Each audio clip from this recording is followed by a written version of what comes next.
Most men chase win, yet never understand the hidden rules that make women chase them. In this video, we will expose the 5 Machiavellian principles that turn desire into leverage, rules that shift the balance of power so sharply that a woman pursues you not out of preference, but out of psychological necessity. In every seduction, there is a battlefield, not of swords and armor, but of intentions, instincts, and silent maneuvers. Niccolò Machiavelli understood that attraction is rarely about charm.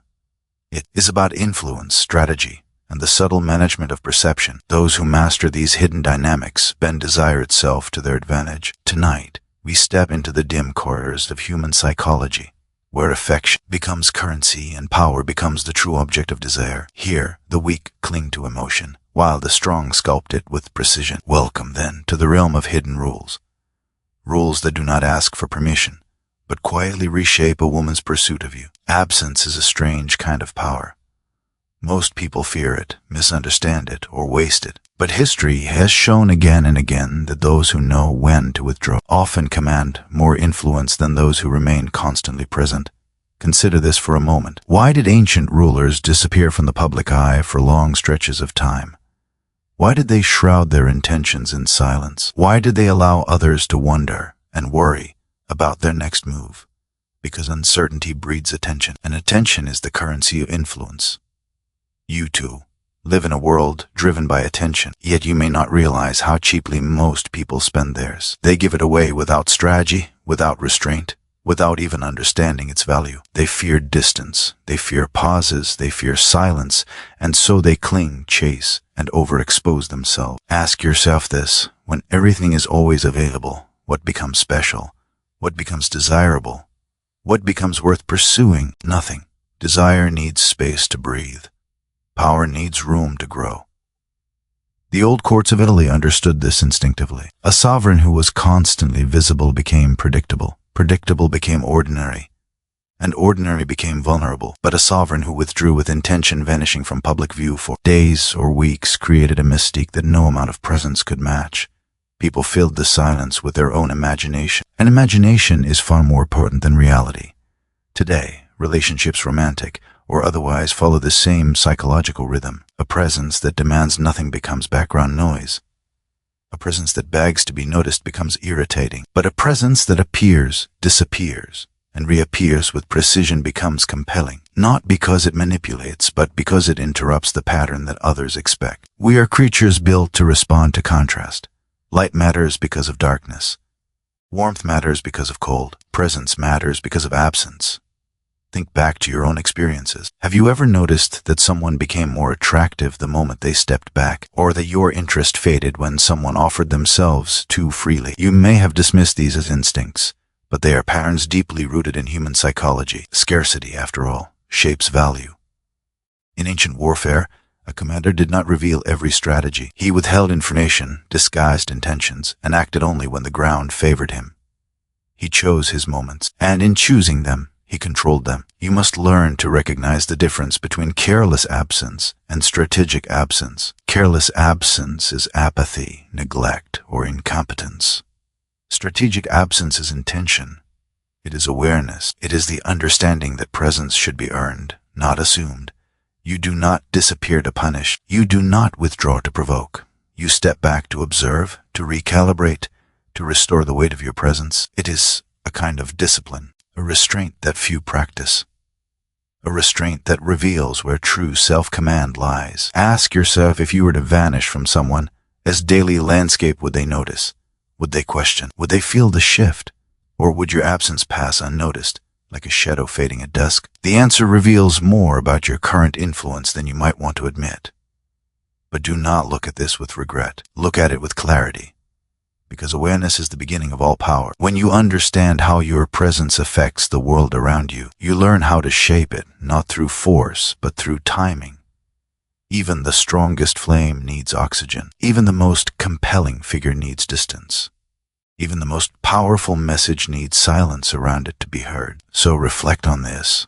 If presence is your weapon, absence is the sheath that keeps it sharp, and it is often the sheath, not the blade, that determines when the strike truly lands. Now, if the first rule is about space, The second rule concerns something far more unstable and far more dangerous. Uncertainty has always ruled the human mind more effectively than certainty. Kings feared the unknown far more than the sword. Generals lost battles, not because of the enemy they could see, but because of the intentions they could not decipher. And even in the quiet theater of personal relationships, ambiguity has shaped more decisions than clarity ever could. You know this intuitively. You've felt it. When someone gives you a direct answer, your mind rests. But when someone hesitates, pauses, or reveals only a fragment of their thoughts, your mind awakens. It starts questioning, imagining, analyzing. Ambiguity invites obsession because the mind cannot tolerate unfinished equations. Ask yourself, how many nights have you spent replaying a single vague message from someone you cared about? How many hours did you waste trying to interpret silence? And why did uncertainty consume more of your attention than certainty ever did? Because the human mind is wired to resolve tension. When something is unclear, the brain fills the void with possibilities, hopes, fears, and illusions. It becomes an architect of meaning even when no meaning exists. In the courts of Renaissance Italy, ambiguity was a political tool. A ruler who revealed his intentions too early lost leverage, but one who spoke in riddles or withheld his final decision kept every faction on edge, guessing, adjusting, competing for favor. A single ambiguous gesture could cause alliances to shift and enemies to hesitate, uncertain whether to strike or retreat. Clarity ends the game. Ambiguity extends it. Now consider emotional dynamics. A person who declares every feeling immediately may appear honest, but they also become predictable. Predictability generates comfort. Comfort generates routine. And routine, if left unchecked, breeds indifference. But a person with emotional depth, measured restraint, and subtle unpredictability awakens curiosity, not because they are deceptive, but because they possess layers not easily read. They create a psychological gap that others instinctively try to fill. You've seen this in real life. The colleague who never shows all their cards becomes the one everyone watches. The friend who responds thoughtfully rather than instantly gains a reputation for depth. The partner who reveals their emotions gradually rather than impulsively becomes someone worth discovering. Ambiguity, when rooted in authenticity, creates a sense of unfolding mystery. Yet there is a difference between purposeful ambiguity and reckless confusion. Purposeful ambiguity is intentional restraint. Reckless confusion is emotional chaos. One builds intrigue, the other destroys trust. The difference lies not in the silence itself, but in the discipline behind it. Think of a painter preparing a canvas. If he reveals the entire painting at once, there is nothing left to anticipate. But if he unveils layer by layer, stroke by stroke, each reveal feels meaningful. Each detail expands the story. Each moment deepens the viewer's investment. The same is true in the psychological landscape. People invest more deeply in what they cannot fully grasp. What is mysterious feels valuable. What is partially hidden feels profound. And so the question becomes, how do you carry yourself in a world where everyone demands instant transparency? Do you rush to explain your thoughts, your motives, your emotions? Or do you allow others to experience the gradual revelation of your character? Do you allow them to wonder what you are thinking, reflect on your silence, imagine your perspective? Even nature understands the power of ambiguity. The horizon hides the sun before revealing it. The storm gathers in silence before it breaks. The forest conceals countless lives that move without announcing themselves, and we are drawn to these mysteries not because they confuse us, but because they remind us that depth exists. Emotional ambiguity, when understood through this lens, is not manipulation. It is the art of pacing, the art of revealing oneself with intention rather than urgency, the art of letting others discover slowly what lies beneath the surface.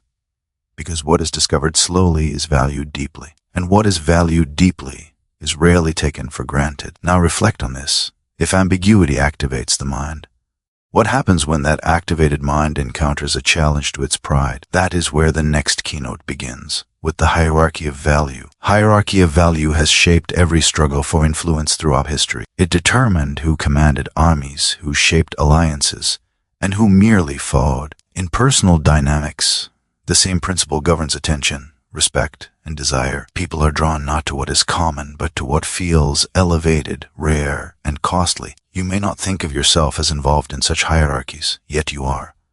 Every interaction reveals your perceived value. Are you the one who sets the tone? Or do you wait for others to define the atmosphere? This silent contest unfolds whether you acknowledge it or not. In the courts of Florence, social value was currency. A figure who maintained an air of dignified restraint was treated as significant. One who offered himself too freely was dismissed as trivial. Worth was not proven through abundance, but through selective presence. Consider how scarcity shapes desire. A rare coin attracts collectors. A limited seat commands respect. Even a simple object becomes precious if only one remains. Human attention follows the same logic. It gravitates toward what feels difficult to obtain.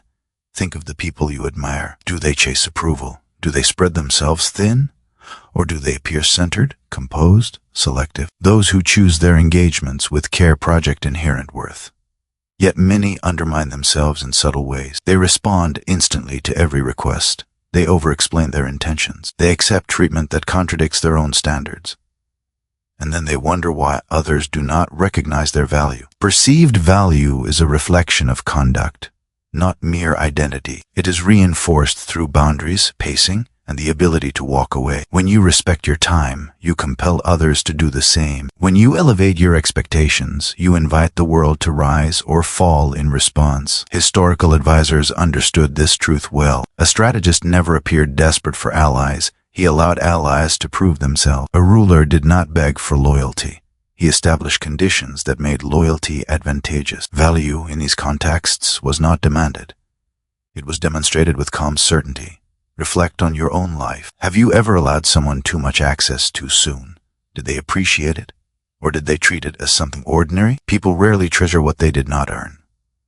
The principle is simple. Effort creates attachment. What comes without cost is easily forgotten. But what requires investment is held tightly, even fiercely. This is not manipulation. It is the psychology of commitment. Imagine a sculptor examining a block of marble. He chooses pieces carefully, knowing each decision affects the outcome. He rejects material that does not meet his vision.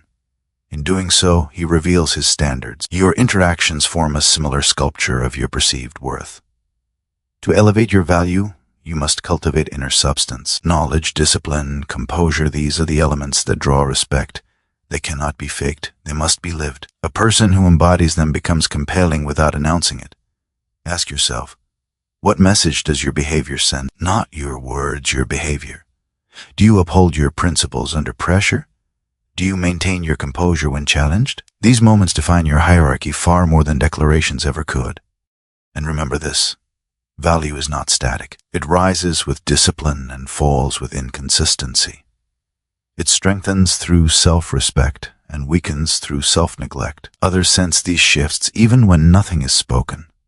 Yet value is also shaped by contrast. When you stand beside those who compromise themselves for fleeting approval, your restraint becomes even more pronounced. When others reveal every emotion impulsively, your steadiness appears rare. And when people rush to prove their importance, your quiet confidence becomes unmistakable. This contrast is not about superiority.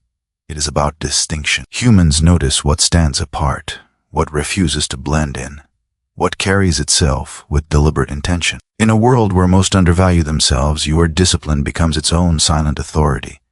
Now pause for a moment. If value determines who pursues whom, what happens when someone encounters a person who remains calm, confident, and entirely self-contained? That is where the next keynote begins, with the power found in strategic indifference. Indifference is often misunderstood. People assume it is coldness, apathy, or emotional distance. But in reality, strategic indifference is a form of inner command. It is the quiet refusal to be ruled by impulse, insecurity, or the need for constant validation. And throughout history, those who mastered it gained an authority that others could not ignore. Consider the rulers who held immense power yet displayed remarkable calm in moments of crisis. While lesser men trembled before uncertainty, they remained composed. This composure was not accidental. It was a declaration of strength without a single word spoken. Ask yourself, when you observe someone who cannot be easily rattled, do they not seem more compelling? Do you not sense depth behind their silence, conviction behind their restraint? In the ancient courts, such individuals became the center of attention not because they demanded it, but because they resisted the emotional chaos that consumed others. Their indifference was not neglect. It was sovereignty over their own reactions.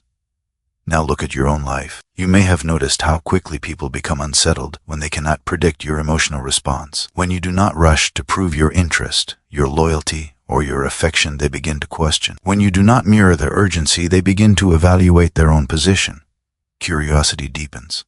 Investments grow. Strategic indifference creates a shift in the psychological landscape. It places the burden of interpretation on the other person, forcing them to assess what your calmness means. It challenges their assumptions. It unsettles their expectations. It invites them into a puzzle they feel compelled to solve. But understand this clearly. Strategic indifference is not emotional withdrawal. It is emotional regulation. It is the ability to feel without being ruled by feeling, to desire without collapsing into need. Many undermine their influence because they confuse desire with dependency. They mistake enthusiasm for urgency. They respond too quickly, react too intensely, reveal too much before anything has been earned. And in doing so, they shift the balance of power, not because they are weak, but because they hand their emotional reins to another person without realizing it. Imagine two envoys negotiating a delicate treaty. One speaks rapidly, attempting to persuade, reassure, and appease. The other listens quietly, revealing little, maintaining composure even when pressed. Which negotiator appears stronger? Which appears more valuable? Which shapes the rhythm of the discussion? The second one always. His silence forces the first to explain, justify, and adjust. His calmness becomes a mirror that reflects the uncertainty of the other. His restraint appears as strength, even if he has said almost nothing. This same dynamic plays out in personal interactions. The person who maintains inner steadiness draws attention precisely because they are not seeking it. Their lack of urgency signals self-sufficiency. And self-sufficiency in any context is deeply magnetic. Strategic indifference also reveals something about how you see yourself. If you value your own presence, you do not rush to display it. If you trust your own worth, you do not fear silence. If you understand your own intentions, you do not scramble for constant reassurance. This inner confidence shifts the dynamic entirely. Others begin to notice the difference between you and those who chase approval. Your composure distinguishes you in ways that words cannot replicate. But do not mistake this for a performance. True strategic indifference is not pretending you do not care. It is caring from a place of strength rather than need. It is offering interest without surrendering your stability.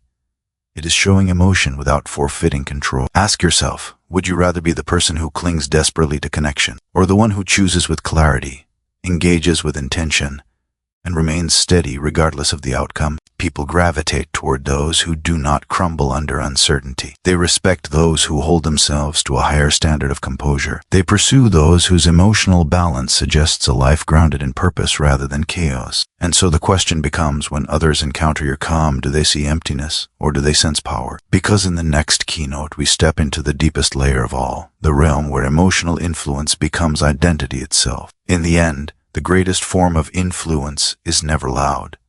It is subtle, invisible, rooted not in trickery, but in the quiet understanding of how people think, react, and interpret the world around them. Those who appear controlled are often controlled by their own impulses. Those who seem powerful often lose everything through emotional haste. And those who learn to command themselves, their presence, their silence, their value, shape the behavior of others without uttering a single directive. Ask yourself, is true control about dominating others, or mastering the forces within you that others cannot see? What you have learned here is not a toolkit for manipulation, but a lens to understand the psychological currents that move beneath every interaction. Use it wisely. Use it with awareness, and above all, use it to guard your own mind from those who wield these dynamics carelessly. If this exploration stirred something in you, comment your thoughts below. Subscribe for more deep, strategic, Machiavellian breakdowns, and share this video with someone who thinks they understand power, but does not yet see its darker, quieter layers.